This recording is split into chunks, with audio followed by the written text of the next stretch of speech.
സമീർ ചില പ്രതികരണങ്ങൾ കൂടി നമുക്കായി പങ്കുവയ്ക്കും. സമീറിലേക്ക്. റിജിത്ത്, ഞാനിപ്പോഴുള്ളത് മേപ്പാടി ജുമാ മസ്ജിദിലാണ്. ഈ ജുമാ മസ്ജിദ് പരിസരത്ത് നമുക്ക് കാണാവുന്നതാണ്. നിരവധി രക്ഷാപ്രവർത്തകരെ നമുക്ക് ഇവിടെ കാണാം. ഇവർക്ക് വേണ്ടിയുള്ള താമസവും ഭക്ഷണവും എല്ലാം തന്നെ ഒരുക്കിയിരിക്കുന്നത് ഈ മേപ്പാടി ജുമാ മസ്ജിദ് കമ്മിറ്റിയാണ്. പള്ളിക്കകത്തുള്ള താമസം എല്ലാം തന്നെ സംവിധാനിച്ചിരിക്കുന്നു.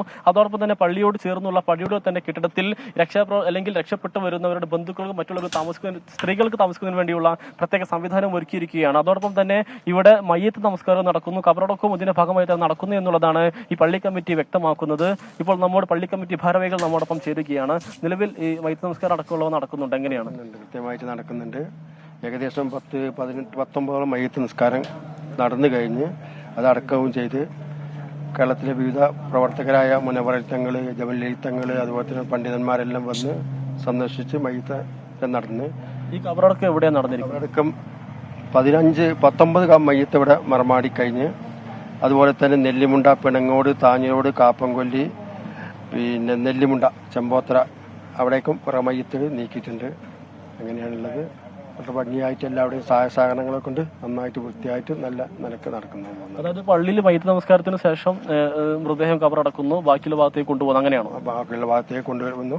അതുപോലെ തന്നെ ഇവിടെ പല വിവിധ ഭാഗങ്ങളിൽ നിന്നുള്ള ആളുകൾ വന്നുകൊണ്ട് നമ്മുടെ നാടിന്റെ പല ഭാഗങ്ങളിൽ നിന്നുള്ള ആളുകൾ വന്ന് സജീവമായ പങ്കാളിത്തവും എല്ലാവിധ സഹായ സഹകരണങ്ങളും ഈ കാര്യങ്ങളിലുണ്ട്. മയ്യത്ത് കുളിപ്പിക്കാനും അതുപോലെ കഫൻ ചെയ്യാനും അതുപോലെ മറ്റുള്ള എല്ലാ പ്രവർത്തനങ്ങളിലും. അതോടൊപ്പം തന്നെ രക്ഷാപ്രവർത്തകർക്ക് ഭക്ഷണവും താമസവും ഒക്കെ തന്നെ ഇവിടെ ഒരുക്കിയിട്ടുണ്ടല്ലേ? അത് സാമൂഹിക പ്രവർത്തകരായ പലരും തന്നെ അതിനുള്ള സഹായങ്ങൾ ചെയ്തെന്ന് അവരിവിടെ ഉണ്ടാക്കി കൊടുക്കുന്നുണ്ട്, കൊടുക്കുന്നുണ്ട്. ഇനി രക്ഷപ്പെട്ടു വരുന്നവരെ ബന്ധുക്കൾക്കൊക്കെ ഇവിടെ സ്ത്രീകൾക്കൊക്കെ താമസ സൗകര്യം ഒരുക്കിയിട്ടുണ്ടോ? ഇവിടെ എല്ലാ അടുത്ത സ്കൂളുകളിലായിട്ടുള്ള സ്കൂളുകളിൽ സൗകര്യപ്പെടുത്തിയിട്ടുണ്ട്. Meppadi government high school, saint Joseph UP school, mount Tabor school ഇവിടെയൊക്കെ സൗകര്യപ്പെടുത്തിയിട്ടുണ്ട്. റിജിത്ത്, നമുക്ക് ദൃശ്യങ്ങളിൽ തന്നെ കാണാവുന്നതാണ്. നിരവധി സന്നദ്ധ പ്രവർത്തകർ, രക്ഷാപ്രവർത്തകർ ഇവിടെ ഉണ്ട്. ഇവർ പ്രധാനമായും രക്ഷാപ്രവർത്തനം നടത്തുന്നു. അതോടൊപ്പം തന്നെ ഇവർ നിരവധിയായിട്ടുള്ള ആളുകൾ ഇവർക്ക് വേണ്ട ഭക്ഷണങ്ങൾ ഈ പള്ളിയുടെ പരിസരത്തേക്ക് എത്തിക്കുന്നു. അങ്ങനെ ഇവിടെ നിന്ന് ഭക്ഷണം എല്ലാ വളണ്ടിയർമാർക്കും നൽകുന്നു. ഒപ്പം തന്നെ രക്ഷാപ്രവർത്തനത്തിന്റെ ഭാഗമായുള്ള വളണ്ടിയർമാർക്ക് ഈ പള്ളിയിൽ താമസവും ഒരുക്കിയിട്ടുണ്ട്. അതോടൊപ്പം തന്നെ നമുക്ക് ദൃശ്യങ്ങളിൽ ഏതാണ് ചില സ്ത്രീകളെ കൂടി കാണാവുന്നതാണ്. അവിടെ ഈ മൃതദേഹവുമായി ബന്ധപ്പെട്ട ചില വിശ്വാസപരമായിട്ടുള്ള പ്രവർത്തനങ്ങൾ നടക്കുകയാണ്. അത്തരം സ്ത്രീകൾക്ക് അത് കാണുന്നതിനും അതോടൊപ്പം തന്നെ അവർക്ക് അവിടെ വിശ്രമിക്കാനുമുള്ള സൗകര്യവും ഈ പള്ളി കമ്മിറ്റി തന്നെ ഒരുക്കിയിരിക്കുകയാണ്. അതോടൊപ്പം നിരവധി ഈ മൃതദേഹങ്ങൾ നിലവിൽ ഇവിടെ മയ്യത്ത് നമസ്കാരം കഴിഞ്ഞു, അതിനുശേഷം ഖബറടക്കവും നടക്കുന്നു എന്നുള്ളതാണ് നിലവിൽ ഈ പള്ളി കമ്മിറ്റി ഭാരവാഹികൾ വ്യക്തമാക്കുന്നത്.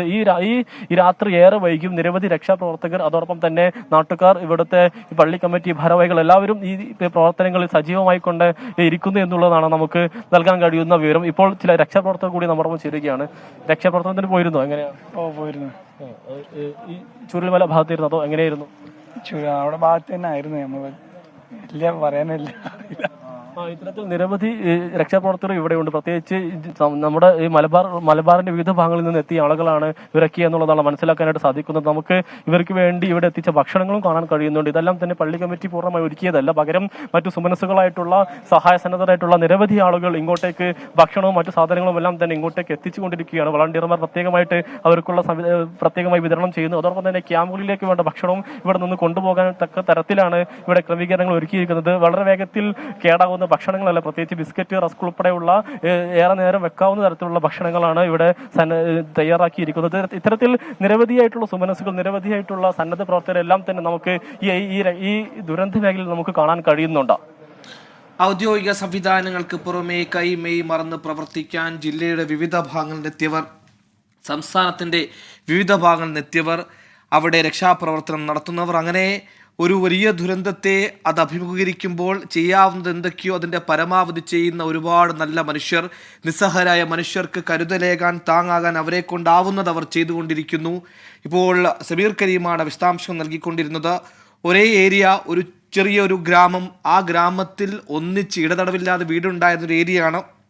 അവിടെ ഒരുമിച്ച് സഹവസിച്ച് ജീവിച്ചിരുന്നവർ പെട്ടെന്ന് 135 പേർ ഇല്ലാതാകുമ്പോൾ ആ വിടവ് അത് എത്രത്തോളമാണെന്ന് ഊഹിക്കാവുന്നതിനും അപ്പുറമാണ്. അതിൽ പലരുടെയും മൃതദേഹങ്ങൾ ഇപ്പോൾ പോസ്റ്റ്മോർട്ടം നടപടികൾ പൂർത്തിയാക്കി സംസ്കാര ചടങ്ങുകളടക്കം പൂർത്തിയായിക്കൊണ്ടിരിക്കുന്ന വിശദാംശങ്ങളാണ് ഇപ്പോൾ സമീർ ബിൻ കരീം അവിടെ നിന്ന് നമുക്ക് നൽകിയത്. നമ്മൾ അറിയുന്നത് പോലെ സമാനതയില്ലാത്ത ദുരന്തം ഇപ്പോൾ ഏകദേശം 1 മണിക്ക് ഇന്ന് പുലർച്ചെ ഉരുൾപൊട്ടലുണ്ടായി. മണിക്കൂറുകൾ കഴിയുമ്പോൾ നമ്മൾ ഒട്ടും ആഗ്രഹിക്കാത്ത തരത്തിൽ മരണസംഖ്യ ഉയർന്നുകൊണ്ടുള്ള വാർത്തകളടക്കം വരുന്നു.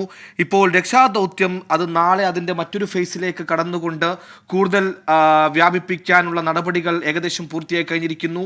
സൈന്യത്തിൻ്റെ കൂടുതൽ സംഘം പാങ്ങോട് നിന്ന് രണ്ടാം സംഘം കോഴിക്കോട് എത്തിയിട്ടുണ്ട്. ഉടൻ തന്നെ വയനാട്ടിലേക്ക് വരും. ഇന്നിപ്പോൾ നമ്മൾ കണ്ട രക്ഷാപ്രവർത്തനം ഇപ്പോൾ ഏറ്റവും വലിയ രീതിയിൽ സ്റ്റാൻഡേർഡായ ഒറ്റപ്പെട്ടിരുന്ന ഏരിയ മുണ്ടക്കൈ ആയിരുന്നു. അവിടെ ഏകദേശം 13 ഉരുൾപൊട്ടിക്കഴിഞ്ഞ് 13 മണിക്കൂറിന് ശേഷമാണ് മുണ്ടക്കൈ എന്ന പ്രദേശത്തേക്ക് രക്ഷാസേനയ്ക്ക് ദൗത്യസേനയ്ക്ക് ആക്സസ് ലഭിക്കുന്നത്. ആ 13 മണിക്കൂറിന് ശേഷം അവർ ആ ദുരന്ത മുഖത്തേക്ക് എത്തി 486 പേരെ രക്ഷപ്പെടുത്തിയെന്ന ആശ്വാസകരമായ വാർത്ത അവിടെ നിന്ന് നൽകാൻ കഴിഞ്ഞു. ഒപ്പം 22ഓളം മൃതദേഹങ്ങളും അവർ കണ്ടെത്തിയിരുന്നു. ആ മൃതദേഹങ്ങൾ അവർ ഇപ്പോൾ CHCയിൽ എത്തിച്ചിരിക്കുന്നു.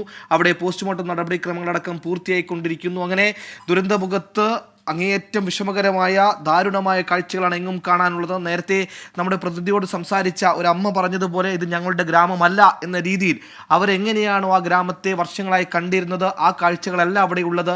അതിൻ്റെ രൂപം മാറിയിരിക്കുന്നു, ഭാവം മാറിയിരിക്കുന്നു.